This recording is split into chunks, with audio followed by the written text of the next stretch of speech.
अक्षय तृतीया ही दिनांक 10/5/24ला आली आहे. मी अक्षय तृतीयेला घटमांडणी करतो.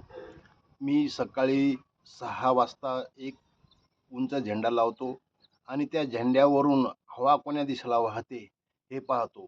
आणि हवा कोणत्या दिशेला वाहते हे पाऊस बघण्याचं लक्षण आहे. त्याच्यावरून पाऊस कसा पडतो हे कळते. आणि ह्या वर्षी सकाळची हवा मी 6 ते 7:30 वाजे लोक पाहतो, 1.5 घंटा पाहतो. तर ही सकाळची हवा उत्तरेला आणि ईशान्य दिशेला वाहली. त्यामुळे सुरुवातीला पाऊस थोडा साधारण राहून नंतर पावसामध्ये वाढ होईल. आणि दुपारची हवा ही मी 3:30 वाजल्यापासून ते 6 वाजे लोक पाहतो.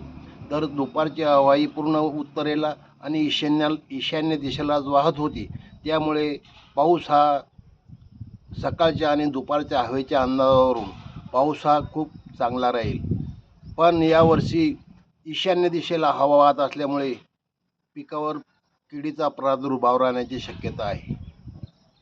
मी संध्याकाळी ठीक 6 वाजता सर्व पिकांच्या राशी घालतो आणि पंचासमक्ष त्या पिकाचे निरीक्षण करून कोणते पीक कसे येईल हे पंचासमक्ष पंच काढतात. त्यावरून आम्ही पिकाचा अंदाज काढतो. सांगा पीक कोण. पिकाची टक्केवारी सोयाबीनचं पीक हे 70 ते 75% येईल. मूग हे पीक 65 ते 70% येईल. उडीद हे पीक 65 ते 70% येईल. तीळ 50 ते 55% येईल. ज्वारीचं पीक हे 50 ते 55% येईल. तुरीचं पीक सर्वात जास्त राहील, 75 ते 80% येईल. बाजरी ही 40 ते 50% राहील. नंतर गहू 80 ते 85% राहील. तूर आणि गहू हे 2 पिकं यावर्षी चांगले येण्याचा अंदाज आहे. आणि हरभरा 65 ते 70%, करडी 80 ते 85% आणि मोहरी 50 ते 55% राहील.